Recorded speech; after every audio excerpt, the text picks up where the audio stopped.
Hello and welcome to the World Economic Forum in Davos and this special debate on France 24. Today we're discussing the $240 billion a year problem of tax avoidance. In a year when, yet again, the Paradise Papers showed us that the global tax system appears to be broken, we're asking if global tax avoidance can be stopped. This at a time when the global tax system is undergoing a major shift, with the US slashing corporate rates and other governments struggling to tax major digital companies. Well, to discuss this, I'm joined by David Serra, CEO of Algebris Investments. From Ireland, the Minister for Finance, Public Expenditure and Reform, Pascal Donoghue. From Oxfam International, Executive Director Winnie Byanyima. From the European Commission, Pierre Moscovici, Commissioner for Taxation and Economic Affairs.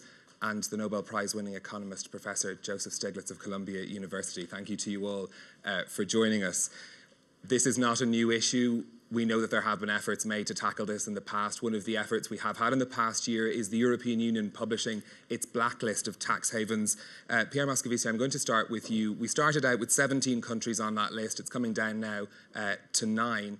Is this an effective system? The blacklist is probably the most spectacular thing we've done, but it's not the most important. I will come back later on CCCTB, which is a major breakthrough when we talk about taxation, or our intention to make proposals to tax the digital economy, and these proposals will be on the table in March. But to come back to the list, this question is more for Pascal than for me, because it's not the Commission's list, it's the Member States' list.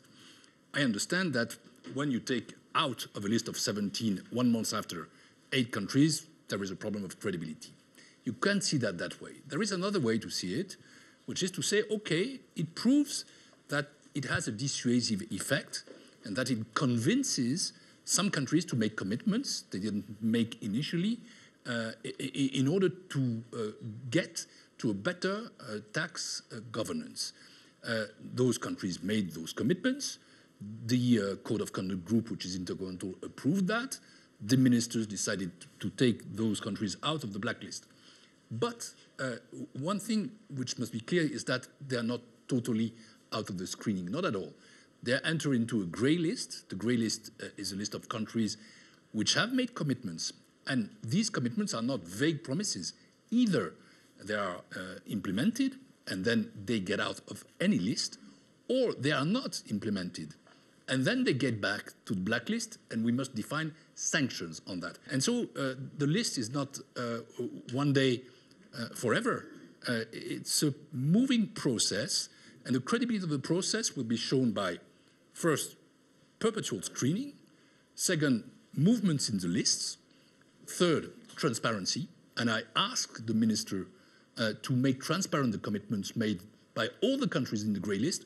I didn't succeed last Tuesday, but dear Pascal, I hope next time you will make it, because we cannot ask the others from transparency and not being transparent ourselves. So these commitments must be made public so that NGOs, medias, parliaments, citizens can watch this and control that they are really implemented. And finally, again, it's for the finance ministers of the EU, we must have sanctions, because a list without sanction is not credible. We, the EU, as such, the Commission, we are going to take sanctions. I will explain that in a few weeks from now. So this is the package. Let's not have just a spectacular remark, 9 less proves it doesn't work. No, it's more complex. Okay, Winnie Byanyima, are you now reassured that this list is going to help? Well, there are steps in the right direction, but if I was a school teacher asked to make a report, I would say promising, but need to work harder. you tell him. Because you see, some of these changes, like the blacklist, you see there small and developing countries like Namibia, like St. Lucia, like Samoa, a little island in the Pacific, but then serious tax havens, really, tax dodging countries, or where money is stashed, like the Netherlands, like Switzerland, are not there. And then they create a grey list and move out countries, European countries, back onto a grey list out of the... And this without letting everybody know why, what commitments have they made to come out of black to gray. So the credibility of these lists and ultimately the impact of them is questionable. But also some of the changes that are being introduced on public country-by-country reporting, some of the European countries like Ireland are not quite on board. I don't know. But really there are steps in the right direction, but they are baby steps. We want to see stronger commitments. We want to see that public country-by-country reporting means that developing countries, citizens there, can also see where profits are being made and and how much tax is being paid. But if it's just between the operational area of Europe, then those who are cheated the most are not getting line of sight of what is happening. And let me conclude that this issue of tax avoidance is not just about euros, yens, and dollars. It's about human rights. It's about people who are denied access to the services they need to lift themselves out of poverty because of tax avoidance. Okay, Minister Pascal Donoghue, Winnie Benjamin did mention there that the Netherlands and Luxembourg would be on the blacklist. She's being polite because Oxfam did say at the same time that Ireland should be on the EU tax haven list as well. Is Ireland a tax haven? If you look at the definition that has been developed of a tax haven according to the OECD, the Organisation for Economic Cooperation and Development, they lay out a number of different principles that a jurisdiction must meet to be a tax haven, and Ireland meets none of those criteria. We are a country who has a very broad tax base and a low tax rate on that broad base. We have a politically independent organisation that collects our taxes and implements tax policy. What is true to say is that we have an element of the proposition that we use to attract jobs and investment in our countries. In other words, our corporate tax rate of 12.5%. We have used that as an element to help Ireland deal with the challenges that we can have by being a very small economy located on the edge of Europe. But from my point of view, what I want to do is ensure that we maintain our competitiveness, but also respond back to the changes that I accept need to be made in corporate tax policy, both nationally and internationally. And I think the competitiveness of our tax rate is well understood. But I also believe that many changes that we have made does not get the credit on hearing that it deserves to. So if you look at, for example, country-by-country reporting, we were one of the first countries to implement country-by-country reporting. Of course, it's fair to say it's not public. And the reason for that is we have a principle in Ireland that the affairs of an individual with the tax authority should be private. We were one of the first countries to implement mandatory disclosure requirements. So in other words, now if there's an organisation in Ireland, such as an accountant, involved in aggressive tax planning on behalf of a client, they need to inform our Revenue Commissioner of this. We've eliminated many difficulties in our tax code, such as stateless companies. And as Minister for Finance, in my last finance bill, I've now put in place the legal provision to now go and implement all the provisions of the OECD and the BEPS process. So I'm very committed to helping our country continue to be competitive. And tax is an element of it, but so is having a young, educated workforce. That's as important. And then deal with all of the issues that we acknowledge need to be dealt with. But we also want to point to the progress that we have made in tackling many of those things.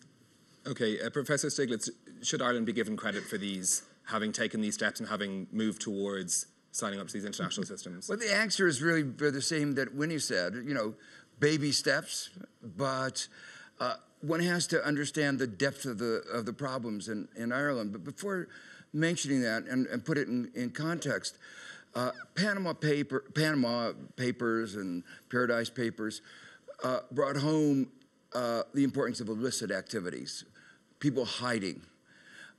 The real problem with our global tax system, that is a problem and a really serious problem, but there is a problem of a global tax system that allows people legally to avoid paying taxes or reduce their taxes, and has led to a race to the bottom, in which there's just been another entry into that race to the bottom, which is the United States, lowering its corporate tax rate.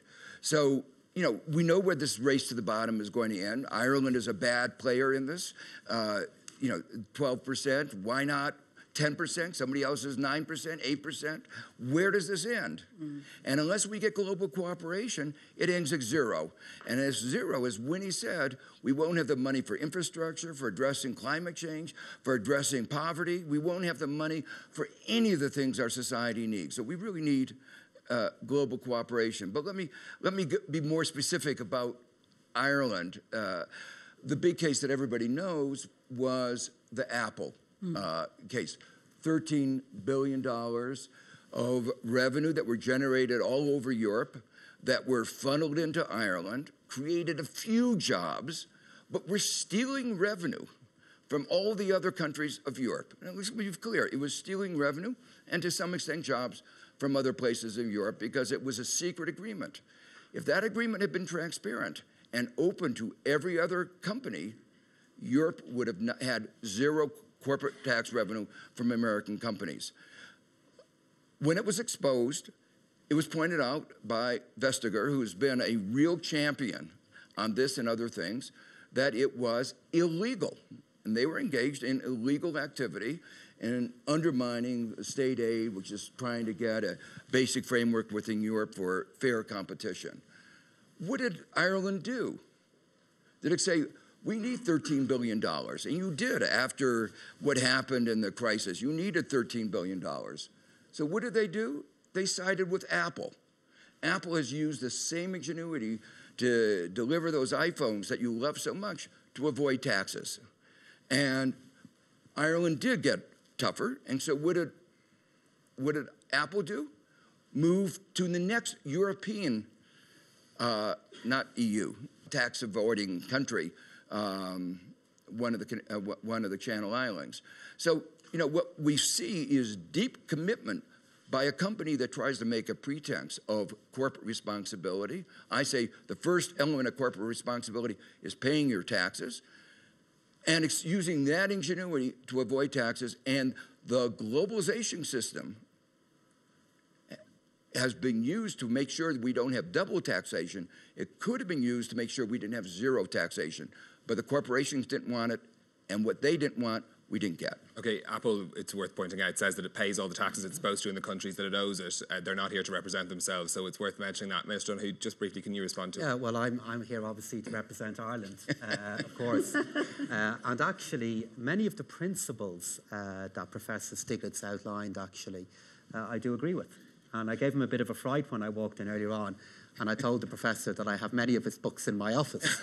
And they've educated me for many years on the discontents of globalization. And Ireland strongly supports free trade. We strongly support globalization. But we recognise that if the discontents that the professor has referred to are not dealt with, there runs a risk of that all being terminally undermined. And where I agree with the professor is that international and then where needs be, EU cooperation is the best way in which we can respond back to that. Where you'll appreciate I differ with the professor on is, firstly, Ireland has no intention in being part of a race to the bottom. We've had a corporate tax rate now that has been unchanged for many, many, many years. We're seeing other countries reduce it now, theirs now.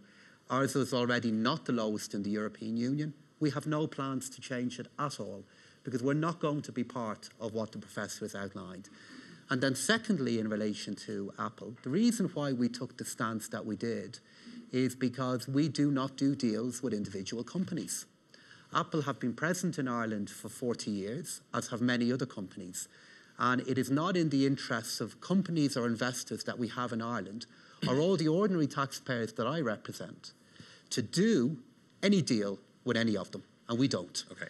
And while I know this is the source of fierce debate, and I'm involved in most of it myself, I do need to use this opportunity to acknowledge that the objectives that we need to tackle, we need to make progress on us, and we are.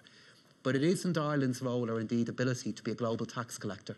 What we can influence and what we can do, we're going to do, while retaining the competitiveness of a very small and very open economy. Okay, David Serra, I want to come to you for a private sector view on this as well. Will companies not always just go wherever they can pay the least tax?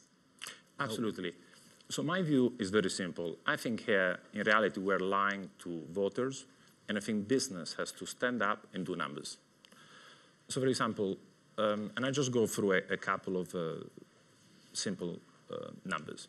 Google, not to refer Apple, in Ireland, and I use Ireland simply because as a finance minister, we can do this the same for Luxembourg and the Netherlands, booked revenue of 22.6 billion euro, 22.6 billion euro in 2015. They pay to Ireland only 48 million euro. Ireland says they have a tax rate of 12.5%. This is competitive. There's only one problem. In Ireland, if you set up a business and the business is 100% controlled abroad, you basically pay 0 taxes. So it's correct. Within tax law in Ireland, they are correct. There's only one problem. What happens if everybody were to book their foreign subsidiary in Ireland? And that's what's happening now. So running the numbers, this has realized 60 billion euro tax elusion, evasion. I consider borderline to criminal in 3 member states. Of course, they're not going to say, and they're going to put themselves on the blacklist. It's easy to put Samoa, Ireland, or someone else. And why is the system 100% rigged? Because too many people benefit out of it. The consultants, the auditors, all the bureaucrats. And so I think it's very simple. You need to have, by law, that any corporation that is listed and wants to have global standard, give me one number, total tax paid, where, total number. If you had asked this to Facebook, take Facebook, they pretend to be good citizens. Now they paid £4,000 of taxes in 2014 in the UK.